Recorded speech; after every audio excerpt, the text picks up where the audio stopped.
इतना भव्य महल इतने कम समय में भला कोई कैसे निर्मित कर सकता है?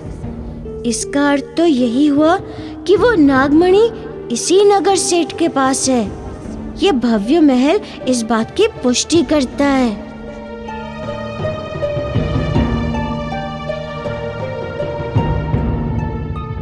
क्या ये हवेली नगर सेठ की है? हाँ, और यदि तुम्हें भी धन चाहिए वानर बालक तो कल आओ।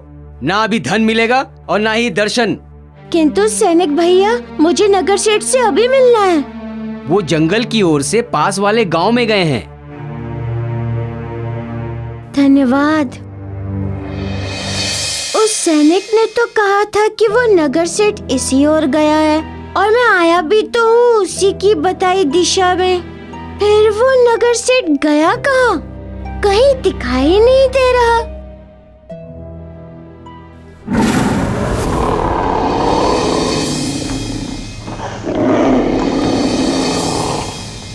शेर की दहाड़?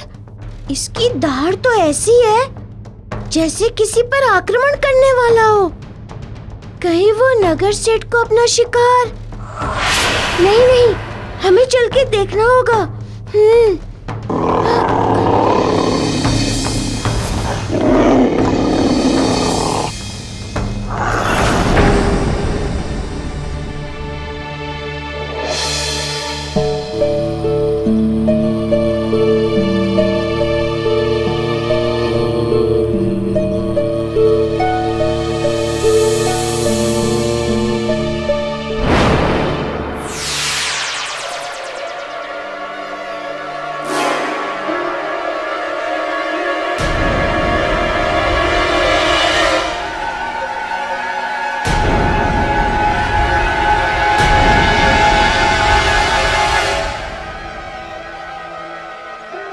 देवगुरु बृहस्पति, तुम्हारे तप और साधना के जीवन का अंत हो गया है। उनसे अर्जित तुम्हारा धर्म, तुम्हारी बुद्धि, तुम्हारा विवेक, तुम्हारा आचार विचार अब सब मेरे अधीन होगा, मेरे वश में, मेरे।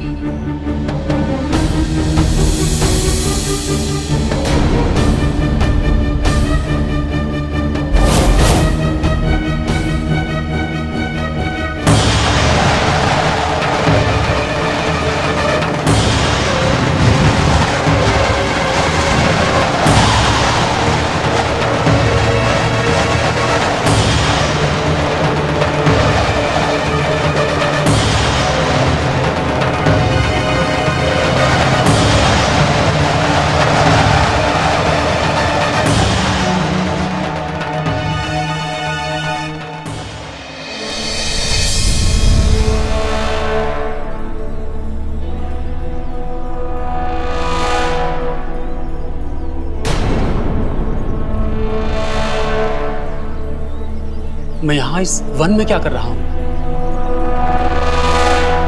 वही जो मैं करवा रही हूँ। मेरा गुण है काम, क्रोध, मद, मोह और लोभ में लिप्त कर देना, अधर्म की ओर आकृष्ट करना, त्याग के स्थान पर स्वार्थ और विलासिता की ओर मोड़ देना। सो अब धीरे धीरे बृहस्पति, तुम वही करोगे, वही जो मैं करवाऊंगी।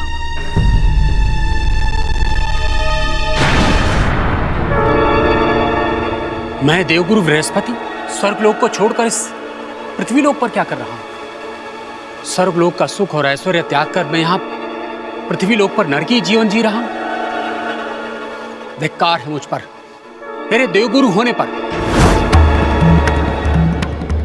वहां स्वर्ग में देवता सुख भोग रहे होंगे और मैं यहाँ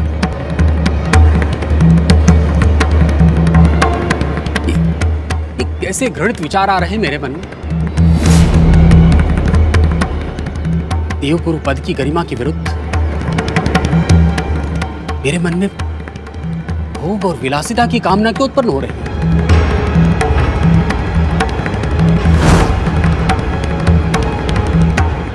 क्या हो रहा है मुझे? मेरा मन इतना भटक क्यों रहा है? ज्ञानी गुणी बृहस्पति, ये भटकाव तुम्हारी बुद्धि और कुबुद्धि का द्वंद्व है। तुम्हारे पूर्व संस्कार, तुम्हारा धर्म, तुम्हारा विवेक अभी मुझे स्वीकार नहीं कर पा रहे हैं। किंतु चिंता की बात नहीं है, बहुत शीघ्र ही तुम्हारी बुद्धि इसको बुद्धि के अधीन होगी। बहुत ही शीघ्र इस द्वंद्व में विजय हमारी होगी, केवल हमारी।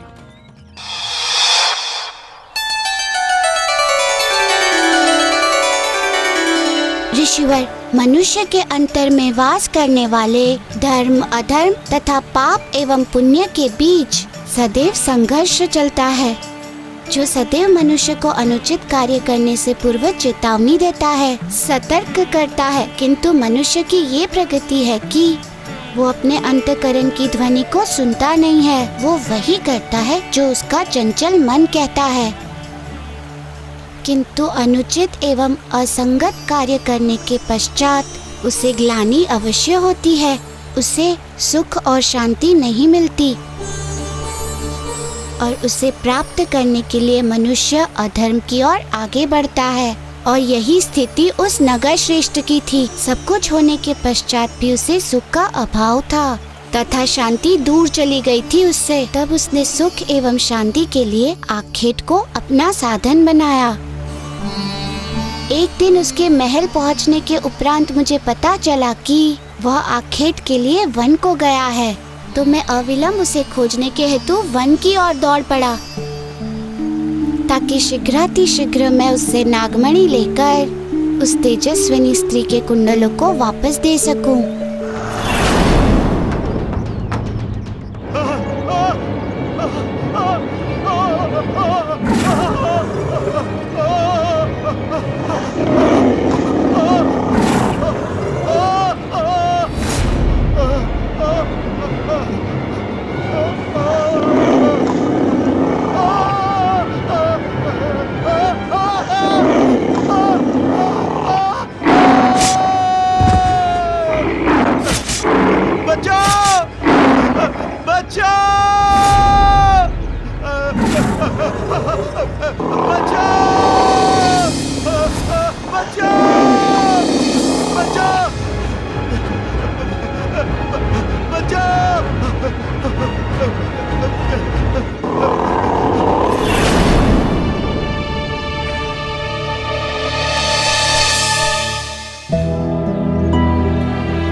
देवगुरु बृहस्पति,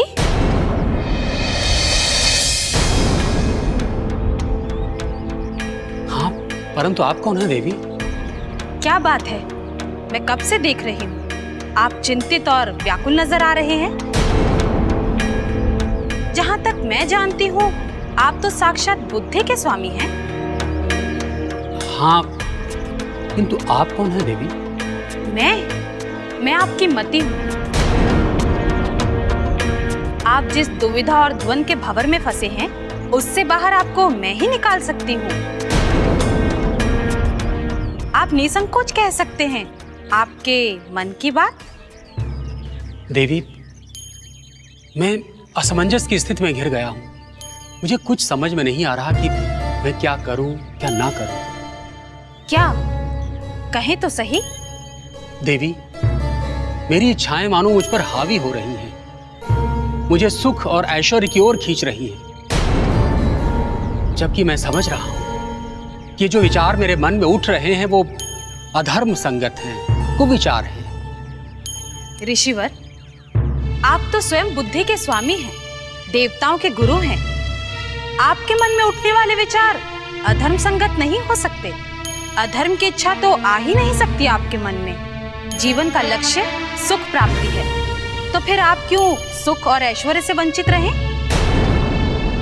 और वैसे भी आप सामर्थ्यवान हैं, सर्वोच्च लोक के गुरु हैं ऋषिवर। ये तो सत्य है देवी। यदि इस परिप्रेक्ष्य में सोचता हूं तो मुझे बोध होता है कि मैंने अपना जीवन आचार संहिताओं में बांधकर व्यर्थ ही गंवा दिया। इसलिए शेष जीवन में अब शोभ न हो। आप अपना जीवन अपनी इच्छा अनुसार व्यतीत कर सकते हैं। आपको उन सभी सुखों का भोग करना चाहिए जो आपका मन करे। परंतु देवी, मैं गुरु हूं, मुझे ऐसे विचार शोभा नहीं देते। तो और उन देवताओं को देगा जिनका अस्तित्व ही प्राणियों के कल्याण के लिए है?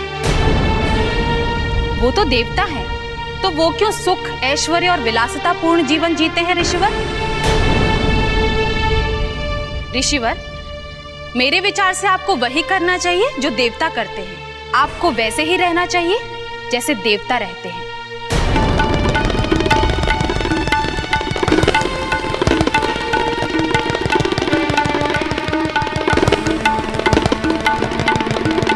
आपने मेरी आंखें खोल दी देवी। मैंने व्यर्थ ही जप तप और सिद्धि साधना में अपना जीवन व्यतीत किया। अब मैं आपके सुझाए मार्ग पर ही चलूंगा और संपूर्ण सुख सुविधाओं का उपभोग करूंगा।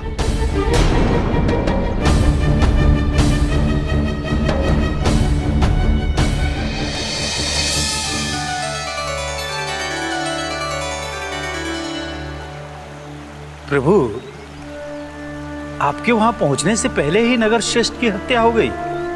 हाँ ऋषिवर, वो कैसे हुआ प्रभु?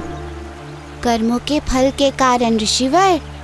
मनुष्य कुछ भी कर ले, उसके अच्छे एवं बुरे दोनों ही कर्मों का फल उसके सम्मुख उपस्थित अवश्य ही होता है। और यही उस नगर श्रेष्ठ के साथ भी हुआ।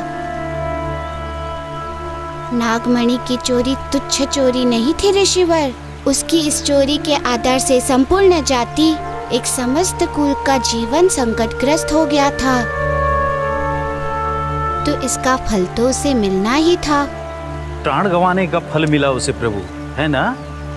हाँ ऋषिवर, किंतु अब मेरे समक्ष नागमणि को खोजने की समस्या उत्पन्न हो गई, क्योंकि नगर श्रेष्ठ की तो मृत्यु हो चुकी थी। फिर क्या हुआ प्रभु? फिर मैं सबसे पहले नगर श्रेष्ठ के समीप गया, ये देखने के लिए कि वो जीवित है या वास्तव में उसके प्राण उड़ गए हैं।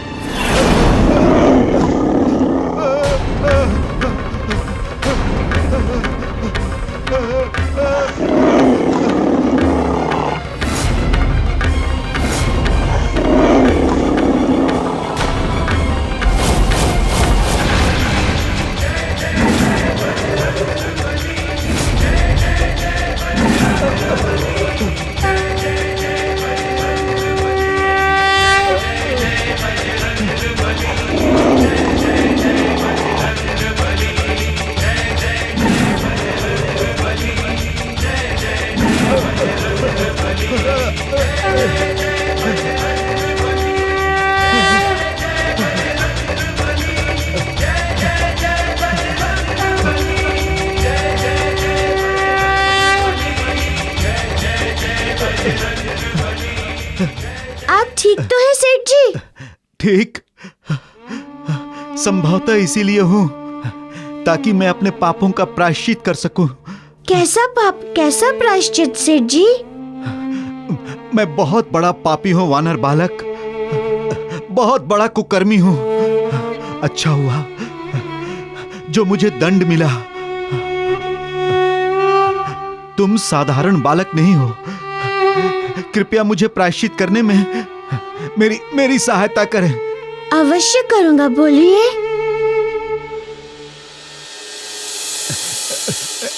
ये नागमणि है, मैंने उनसे चुरा लिया था ये, बिना ये जाने कि यह मणि उनका प्राण है। इसके बिना वो जी नहीं पाएंगे। हाँ हाँ हाँ, कृपया करके इस मणि को इसके सही स्थान पर पहुंचा दीजिए, पहुंचा दीजिए।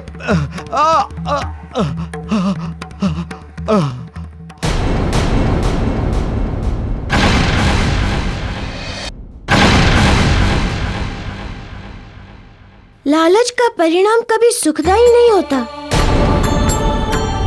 दूसरों को दुख देकर, दूसरों की आत्मा को कष्ट पहुंचाकर ना कभी कोई सुखी हुआ है, ना भविष्य में कभी कोई सुखी हो सकता है। दूसरों को दुख देकर, दूसरों की आत्मा को कष्ट पहुंचाकर ना कभी कोई सुखी हुआ है, ना भविष्य में कभी कोई सुखी हो सकता है। नागों की पीड़ित आत्माओं से निकला हुआ अभिशाप एवं उसके फल स्वरूप असमय मृत्यु।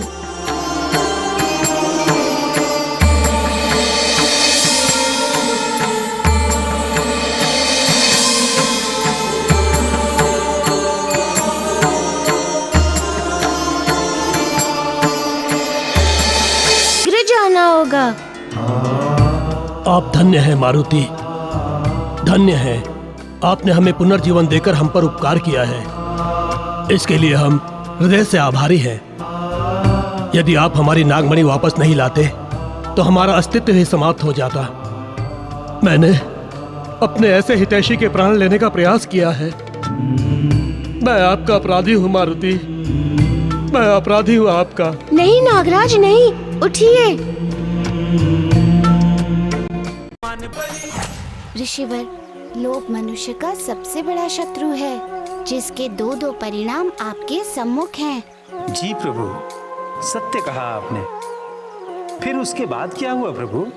फिर नागमणि को नागलोक में पुनः स्थापित कर मैंने सबसे अनुमति मांगी और उन कुंडलों को लेकर उस तपस्विनी को शीघ्रतम देने की आगता में अविलंब वहाँ से चल पड़ा।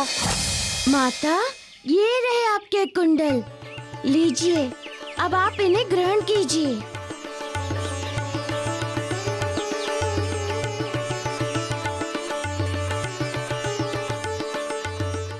तुम धन्य हो मारुति। समझ नहीं आता कि किसकी प्रशंसा करूं, तुम्हारी अथवा तुम्हारे माता पिता की, जिन्होंने तुम्हें जन्म दिया और इतने अच्छे संस्कार दिए कि तुम एक अपरिचित के लिए निस्वार्थ संकट की अग्नि में कूद पड़े और इन कुंडलों को वहां से लेकर आए।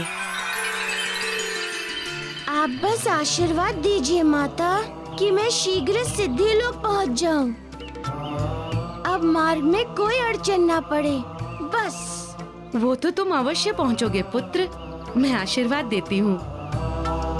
किंतु अपने आशीर्वाद के साथ मैं तुम्हें कुछ और भी देना चाहती हूँ। क्या माता? ये कुंडल, मैं ये कुंडल तुम्हें सौंपती हूँ, इन्हें स्वीकार करो पुत्र। ये आप क्या कह रही हैं माता? मैं क्या करूँगा इन कुंडलों को लेकर? जगत का कल्याण पुत्र, धर्म के अनुसार जो इन कुंडलों की रक्षा कर सके और इन कुंडलों की शक्ति से समाज का हित कर सके, दीन दुखियों का कल्याण कर सके, और तुम इस पूरे संसार में इन दिव्य कुंडलों को धारण करने हेतु सबसे योग्य और उपयुक्त हो। हे कुंडलों, मैं आज से तुम्हें मारुति को समर्पित करती हूँ। अब से यही तुम्हें धारण करेंगे और सदैव तुम्हें अब इन्हीं के साथ रहना होगा।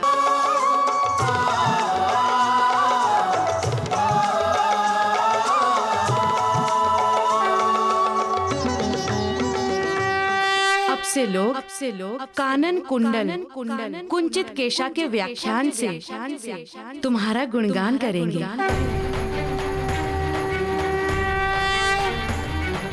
दिव्य शक्ति कुंडल मां व्यापई, हनुमत ओके खोज लावत हई। आशीष पाइन प्रगट सिद्धि के, कानन मां कुंडल चमकत है।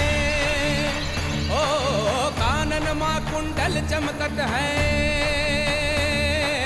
कानन मां कुंडल चमकत है। कंचन वर्ण विराज सुवेशा, कानन कुंडल कुंजित केसा।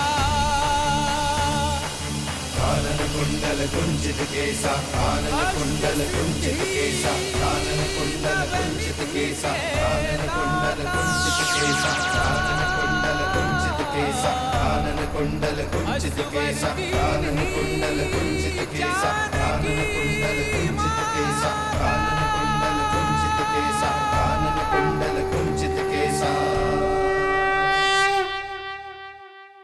ये क्या किया आपने माता? आपने अपने जीवन भर के संचित तप बल को मुझे दान कर दिया। दान सदैव सुपात्र को दिया जाता है, कुपात्र को नहीं पुत्र। माता, मैं वचन देता हूँ कि मैं इन दिव्य कुंडलों की दिव्य शक्तियों का कभी भी दुरुपयोग नहीं होने दूंगा। मुझे पूर्ण विश्वास है पुत्र। अंततः हनुमान, इन कुंडलों को प्राप्त करके तुमने मुझे भी साध ही लिया। मैं सदैव तुम्हारे साथ रहने के लिए वचनबद्ध होती हूँ। तुम इस संसार की हर बाधा को लांघ सकते हो, इसीलिए तुमने मुझे सिद्ध कर लिया है।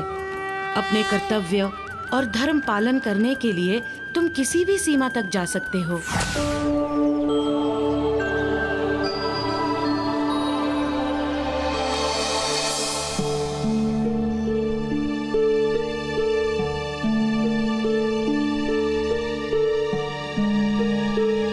इसलिए शेष जीवन में अब शोभ न हो। आप अपना जीवन अपनी इच्छा अनुसार व्यतीत कर सकते हैं। आपको उन सभी सुखों का भोग करना चाहिए जो आपका मन करे। देवी मती ने अत्यंत उत्तम सुझाव दिया है। आंखें खोल दी। हमें जीवन सुखों के उपभोग के लिए ही तो मिला है। मुझ जैसे ज्ञानी को इस सत्य का बोध अब तक क्यों नहीं हुआ? शारीरिक इच्छाओं को पूर्ण करना, उन्हें तृप्त करना ही प्राणी का प्रथम और महत्वपूर्ण धर्म है। मैं उनसे अब तक विमुख क्यों रहा? विरक्ति क्यों इतनी?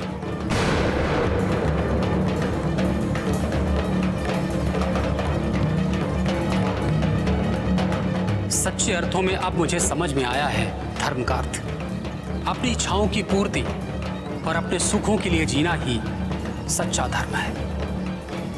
अब मैं वही करूंगा। मैं ही गवाऊंगा अपना जीवन व्यर्थ के जप तप और योग साधना में।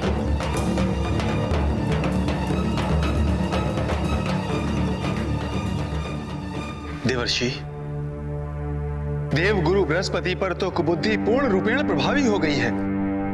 उनका आचार विचार जीवन दर्शन सब कुछ परिवर्तित हो गया है।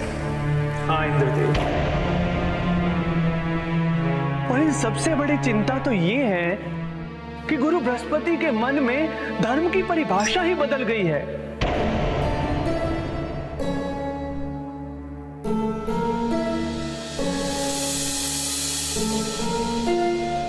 संसार के कल्याण के विषय में सोचने वाले आत्म केंद्रित हो गए हैं इंद्रदेव। मुझे तो बड़ी चिंता हो रही है देवर्षि, कहीं देव गुरु अधर्म के मार्ग पर न चल पड़े। नारायण नारायण। इंद्रदेव, मुझे देवगुरु बृहस्पति से अधिक इस संसार की चिंता हो रही है कि इस संसार का क्या होगा, क्योंकि अब तक तो ये विचार केवल देवगुरु बृहस्पति के मन में है। किंतु यदि उन्होंने इस विचार का प्रचार प्रारंभ कर दिया तो सोचिए क्या होगा। संपूर्ण संसार अधर्म को ही धर्म मानने लगेगा इंद्रदेव, क्योंकि वो जो वाणी होगी वो स्वयं देव गुरु की वाणी होगी। सत्य कहा आपने देवर्षि, और ये सब कुछ हो रहा है उस दैत्य गुरु शुक्राचार्य के कारण। उसने केवल एक को ही संकट में नहीं डाला है, अपितु समस्त संसार को डामाडोल की स्थिति में लाकर खड़ा कर दिया है। देवगुरु बृहस्पति होने के नाते स्वर्ग के सभी सुखों पर प्रथम अधिकार मेरा होगा। मेरे मार्गदर्शन में कार्य करने वाले देवता उन सुखों को नहीं भोगेंगे, उस विलासितापूर्ण जीवन को।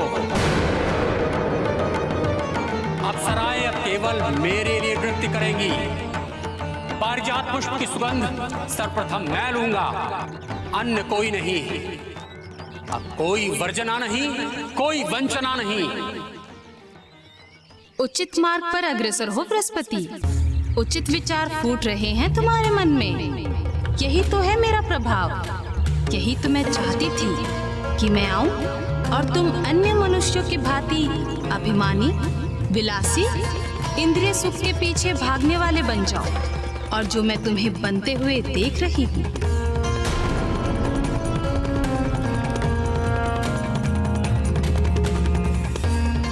मुझे सभी सुखों के भोग के लिए शीघ्रातिशीघ्र स्वर्ग लोक लौटना होगा, परंतु एक सुख तो मुझे वहां प्राप्त ही नहीं होगा, स्वाद का सुख। वो सुख तो मुझे यही पृथ्वी लोक पर ही प्राप्त होगा, और इसके लिए मुझे सर्वप्रथम किसी का आतिथ्य ग्रहण करना होगा।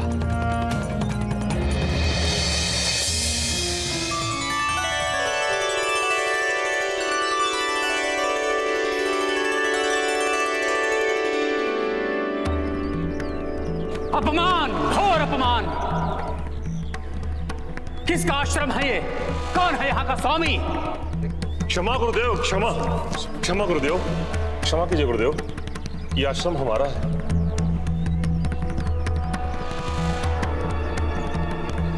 गुरु बृहस्पति स्वयं यहाँ तक आए हैं और कोई भी आतिथ्य के लिए उपस्थित नहीं हुआ।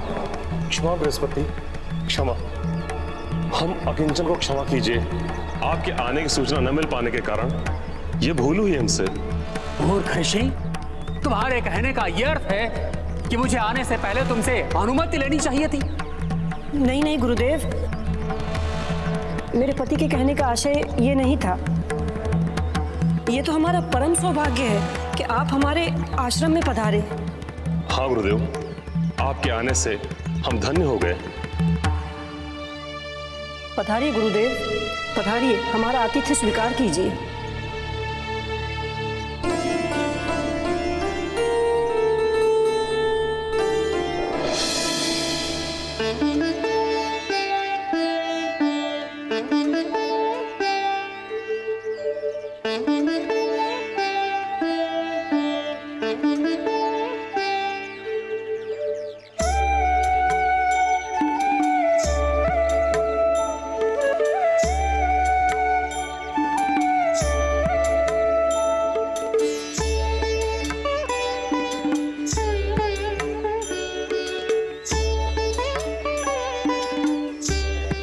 गुरुदेव, हमें अपने नेत्रों पर विश्वास नहीं हो रहा है कि हम आपका साक्षात दर्शन कर रहे हैं। हाँ हाँ गुरुवर, स्वर्ग लोक में निवास करने वाले इतने गुणी, इतने ज्ञानी ऋषिवर का हमें सानिध्य प्राप्त होगा, और वो भी यहाँ इस पृथ्वी लोक पर। गुरुदेव, ये तो हमारे कल्पना से भी परे है।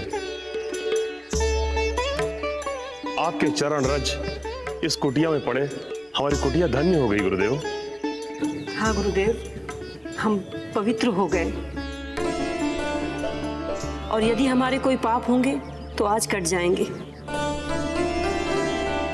देवी, गुरुदेव इतनी दूर से चलकर हमारे पास आए हैं, सर्वप्रथम आपके लिए भोजन की व्यवस्था करो।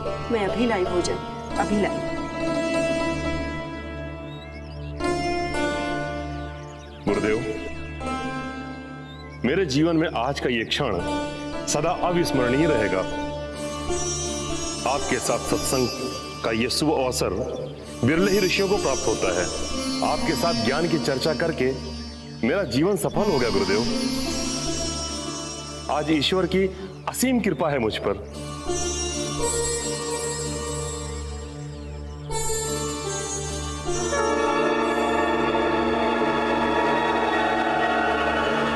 यह क्या?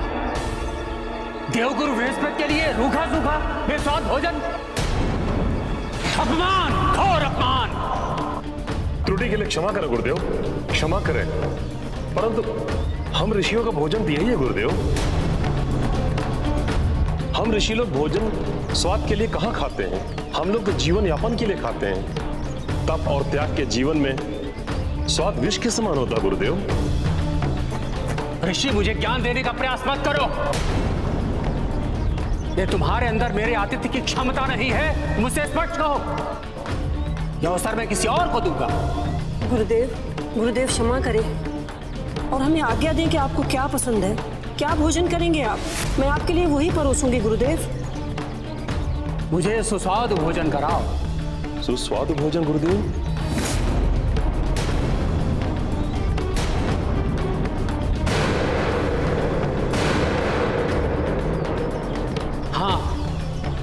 सुस्वादु भोजन। भोजन का वास्तविक आनंद तो उसी में है, इन बेस्वाद फलों में नहीं।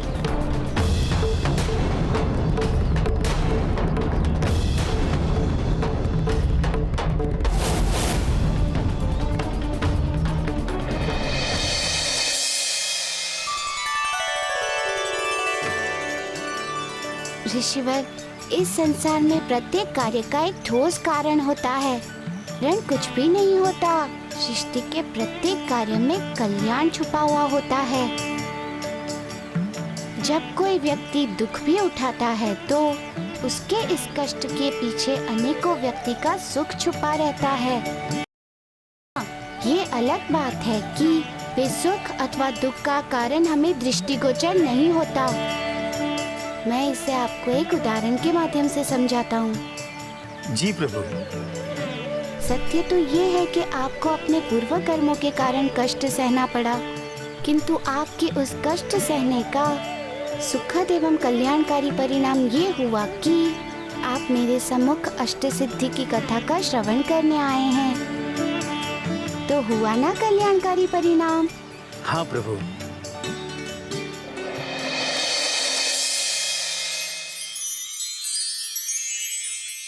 स्वामी, मैं तो असमंजस में पड़ गई हूँ। क्या करूँ? हम ऋषि होकर देवगुरु बृहस्पति को तामसी भोजन कैसे करा सकते हैं? ऐसा करने का अर्थ होगा धर्म भंग करना। हाँ देवी, मैं भी इसी बात से चिंतित हूँ। देवगुरु बृहस्पति जैसा ज्ञानी ऋषि होकर इस प्रकार तामसिक भोजन की मांग कैसे कर सकते हैं?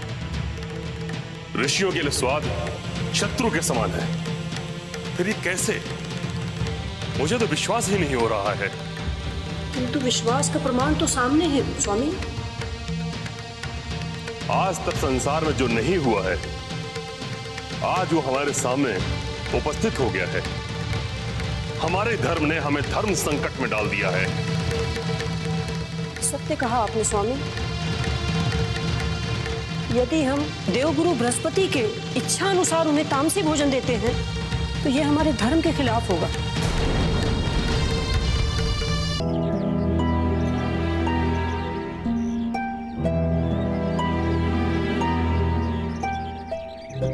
इतना समय हो गया प्रतीक्षा करते हुए, दोनों में से अभी तक कोई दिखाई नहीं दिया।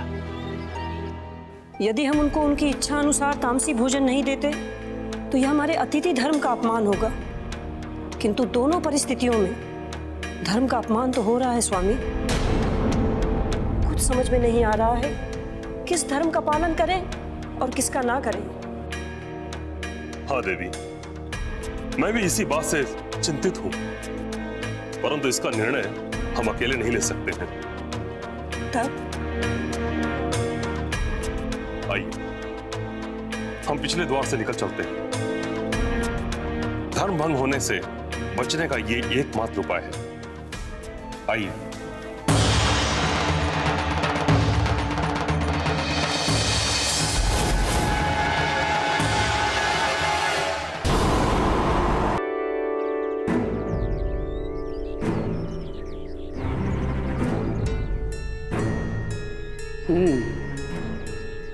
उनका दृष्टिगोचर न होना संकेत है मेरी इच्छानुसार व्यंजन बनने का। तो कितना समय और प्रतीक्षा करूं? नहीं, मुझसे और प्रतीक्षा नहीं होगी। चलकर निरीक्षण करता हूं व्यंजन बनने का। बृहस्पति, ये मेरा प्रभाव है कि तुम इतने अधीर हो रहे हो, अन्यथा धैर्य तो ऋषियों का प्रथम गुण है।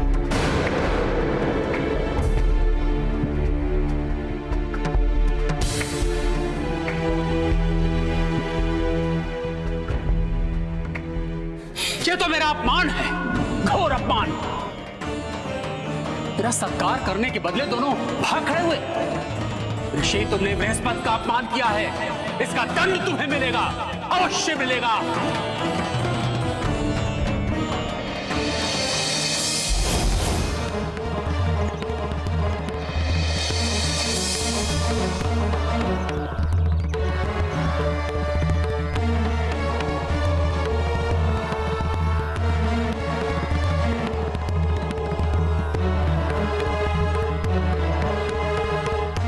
अपमान करके उसने मेरी श्रेष्ठता को चुनौती दी है। ग्रहों में श्रेष्ठ देवगुरु बृहस्पति का अपमान करके कोई बच नहीं सकता। ओम सूर्य देवो नमः। ओम किस कंठ से मंत्रोच्चार की इतनी मधुर ध्वनि आ रही है? देव नमः। ओम सूर्य देवो नमः। ओम सूर्य देवाय नमः। चलकर देखता हूँ किस स्त्री का स्वर इतना मीठा है।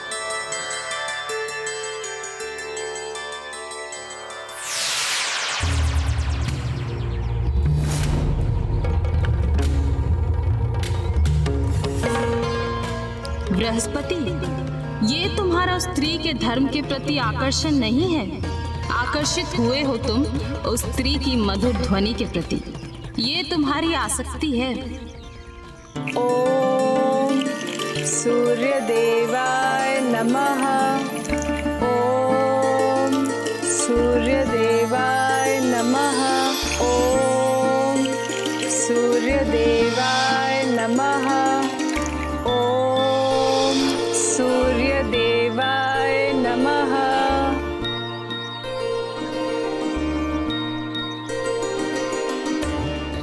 सुंदर, अति सुंदर। मुग्ध हो गया मैं तो इसके रूप पर।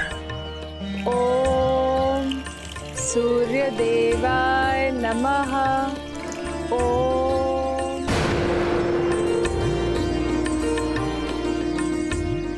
जब मनुष्य पर कुबुद्धि हावी होती है तब यही होता है बृहस्पति।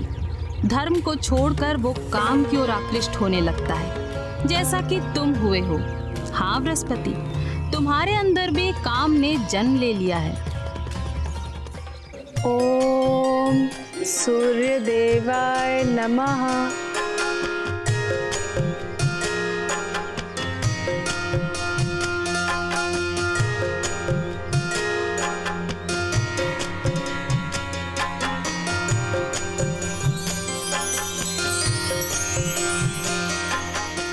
क्षमा कीजिए ऋषिवर, संध्या वंदन के कारण मैं आपको आते हुए देख नहीं पाई, इसलिए स्वागत नहीं कर सकी। देवी, संध्या वंदन में तन्मय होने के बाद भी आपने मेरा पूर्ण रूपेण स्वागत सत्कार किया है। मैंने स्वागत सत्कार किया? कैसे? हाँ देवी, अपने मधुर स्वर से। आपका मधुर स्वर सुनकर ही तो मैं आपके आश्रम की ओर खींचा चला आया। और जो आपको देखा तो मेरा मन मुग्ध हो गया।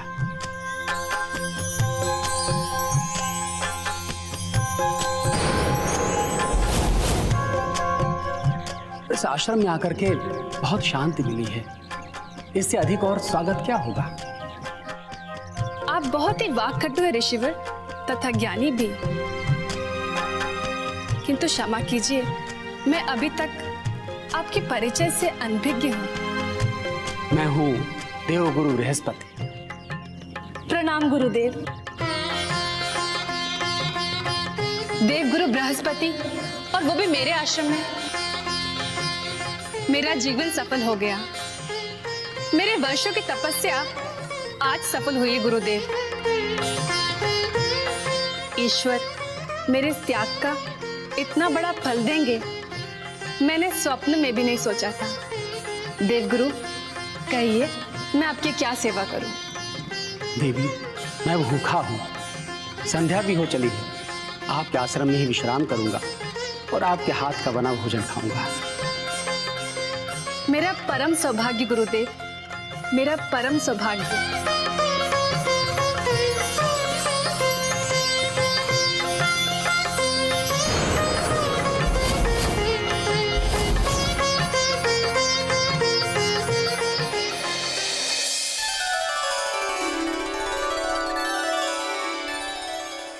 ऋषिवर, वो तपस्विनी स्त्री कोई और ही नहीं बल्कि स्वयं देवी प्राकट्य थी,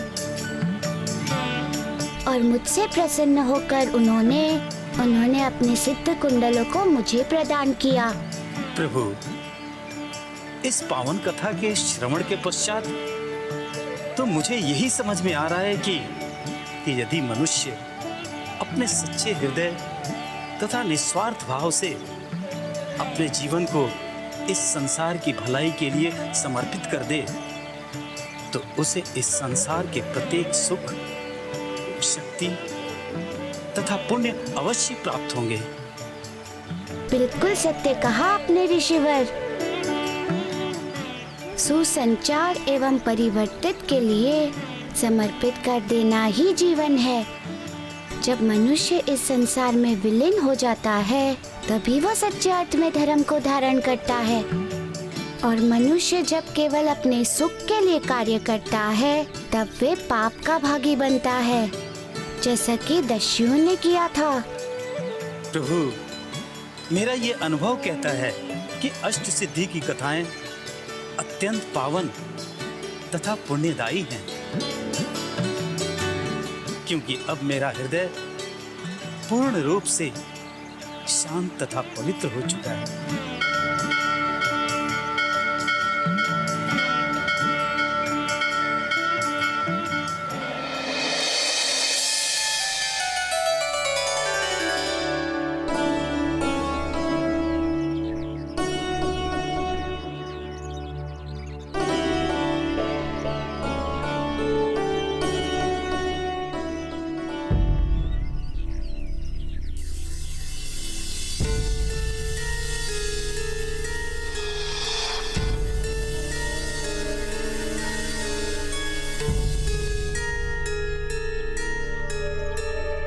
ऋषिवर, संन्यास ग्रहण करने के उपरांत आज ये प्रथम अवसर है जब आपके आदेश पर मैंने इतना स्वादिष्ट भोजन तैयार किया। ये जानते हुए कि सन्यासिनी तथा सन्यासी को ऐसा भोजन ग्रहण करना धर्म के विरुद्ध है। देवी, यह मनुष्यों का केवल भ्रम है, धर्म नहीं। और भोजन का धर्म से कोई संबंध नहीं।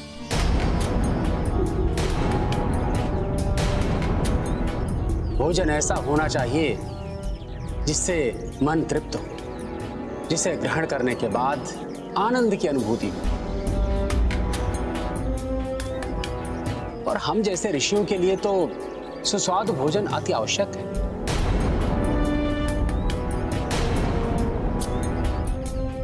नारायण नारायण। इंद्रदेव,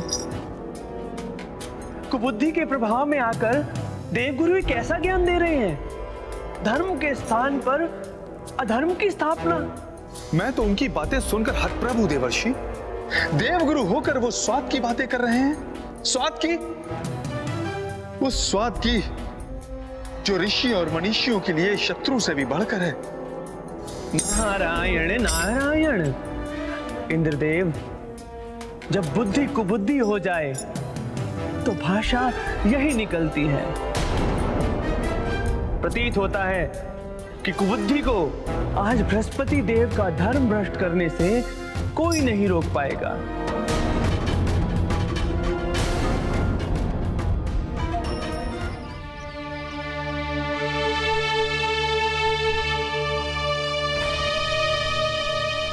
देवी,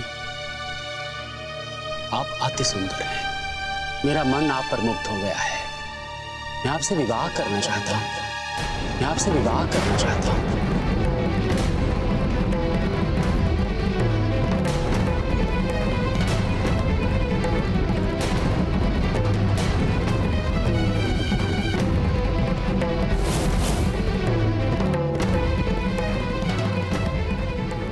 देवगुरु, आप ये क्या कह रहे हैं? आपको ज्ञात होना चाहिए कि मैंने धर्म के लिए अपना सब कुछ त्याग दिया। घर, परिवार, सुख सुविधाएं, सब कुछ। देवी, मैं बृहस्पति हूं, धर्म का अधिष्ठाता बृहस्पति। यदि मैं तुमसे कह रहा हूं तो यही धर्म है कि तुम मुझसे विवाह करो।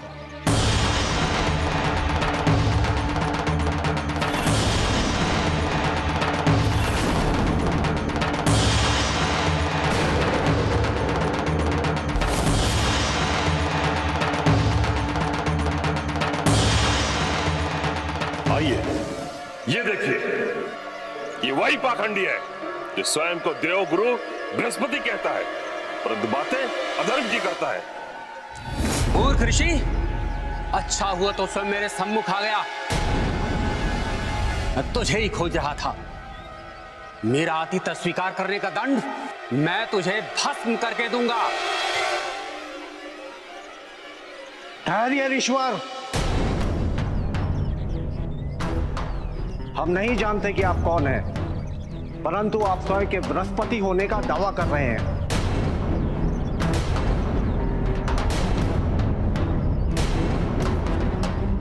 हम आपकी इस बात को कैसे सत्य मान लें?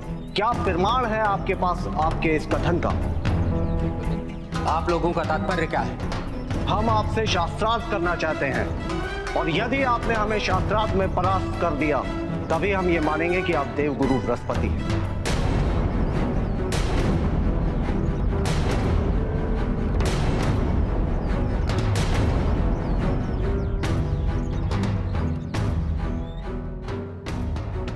नारायण नारायण, धर्म और अधर्म में यही अंतर है इंद्रदेव कि धर्म को कभी किसी के सम्मुख अपनी प्रामाणिकता सिद्ध नहीं करनी पड़ती,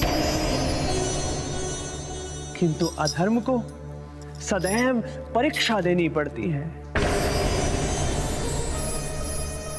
कुबुद्धि के मार्ग पर प्रथम पग रखते ही देवगुरु बृहस्पति के समक्ष उनकी पहचान का संकट उपस्थित हो गया था इंद्रदेव। अब तो शास्त्रार्थ की कसौटी ही सिद्ध करेगी कि वो देवगुरु हैं या नहीं। नारायण नारायण।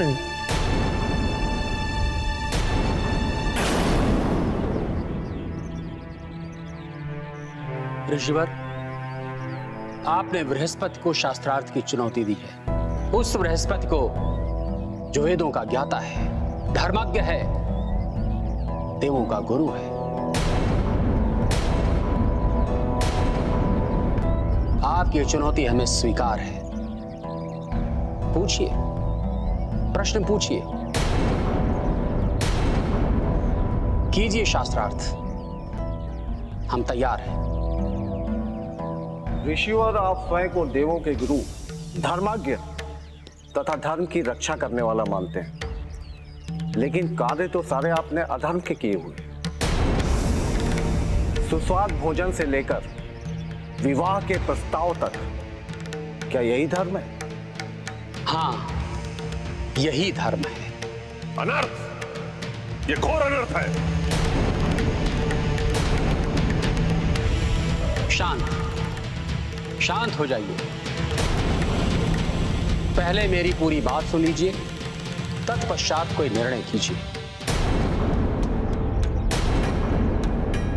चार्वाक दर्शन के अनुसार सुखपूर्वक जीवन व्यतीत करना ही धर्म है।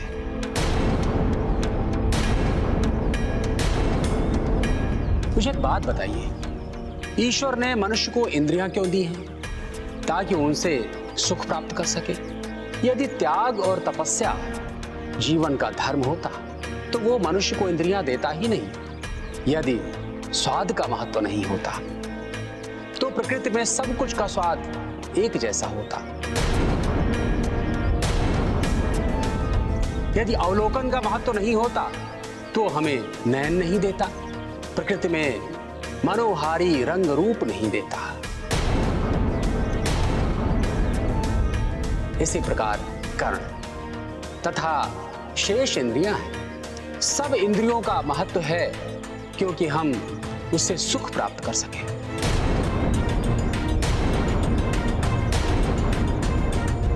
इसीलिए पूज्य ऋषिवर, धर्म त्याग नहीं, धर्म भोग।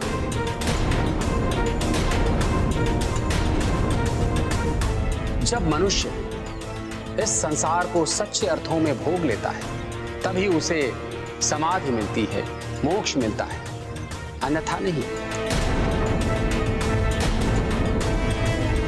कोई प्रश्न, कोई संशय? नहीं नहीं, कोई संशय नहीं, कोई प्रश्न नहीं। हम आपके उत्तर से पूरी तरह संतुष्ट।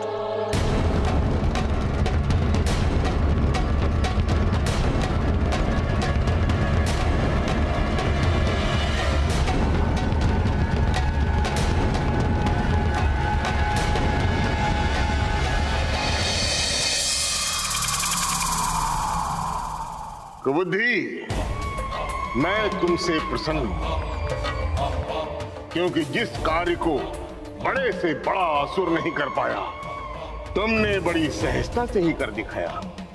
आज वो हुआ है जो आज तक संसार में कभी नहीं हुआ, अर्थात बुद्धि पर कुबुद्धि की विजय हुई है। आज देवगुरु बृहस्पति स्वयं अधर्म को धर्म सिद्ध कर रहा है। अब वो दिन दूर नहीं जब पूरे संसार में भूत की पूजा और अधर्म की जय जयकार होगी, और तब देवता दुर्बल होंगे और देवलोक पर असुरों का साम्राज्य स्थापित होगा। और उस साम्राज्य को स्थापित करने में मेरा सहायक होगा मेरे कोप का भाजन, अधर्म का संस्थापक स्वयं देवगुरु बृहस्पति। और तब मेरा प्रतिशोध पूर्ण होगा, अब पूर्ण होगा मेरा प्रतिशोध।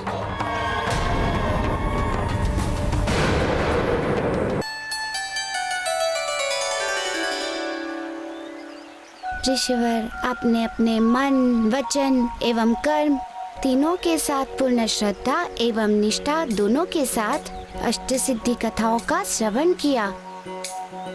कथा श्रवण के कार्य में काम, क्रोध एवं मोह अनेक बाधाएं आपके सम्मुख आईं। आपने उनको अपने स्वयं पर कभी प्रभावी होने नहीं दिया। ना तो आपने स्वयं को विचलित होने दिया और ना ही अपने मन को अप्रभावित होने दिया। यहाँ तक कि आपने अपने कथा श्रवण के संकल्प के सम्मुख अपने जीवन की भी चिंता नहीं की। ऐसे संकल्प सदैव सफलता के परिचय होते हैं ऋषिवर। इसलिए आपको अष्ट सिद्धि की कथा का पूर्ण लाभ हो सकता है। एक बात प्राणी को सदैव अपने स्मरण में रखनी चाहिए, संकल्प से हटने वाला व्यक्ति कभी भी अपना लक्ष्य प्राप्त नहीं कर पाता। आप केवल अपने पाप से मुक्त नहीं होंगे ऋषिवर, अपितु इस संसार के सम्मुख एक उदाहरण बन के भी प्रस्तुत होंगे। प्रभु, इसका श्रेय तो केवल आपको जाता है। यदि आपने मेरे संकल्प की रक्षा न की होती तो आज मैं पावन कथाओं के श्रवण का लाभ कदापि नहीं उठा पाता।